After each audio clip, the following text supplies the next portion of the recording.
আজকে আমি যে রেসিপিটা বানাবো সেটা প্রায় সব বাঙালিরই প্রিয় খাবার। আর গরম ভাতের সাথে এই রেসিপিটা যদি থাকে আর কিচ্ছু লাগবে না। তার জন্য এখানে আমি কিছুটা চুনো মাছ নিয়ে নিয়েছি, এগুলো মোরলা মাছ নিয়েছি।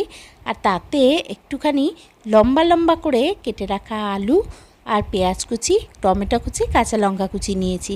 আর নিয়েছি একটু হলুদ, নুন, জিরে গুঁড়ো, লঙ্কার গুঁড়ো আর একটু কাঁচা সর্ষের তেল দিয়ে এটাকে ভালো করে ম্যারিনেট করে নিলাম। আর নিয়ে খানিকক্ষণ এটা রেখে দিতে হবে।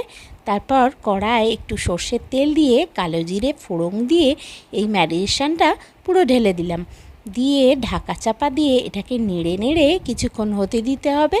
আর এটায় কিন্তু একদম জল দেওয়া যাবে না, এরকম নেড়ে নেড়েই এটা করতে হবে। তারপর যখন এটা হয়ে যাবে তখন নামিয়ে নিন আর গরম গরম ভাতের সাথে পরিবেশন করুন, দারুণ লাগবে খেতে।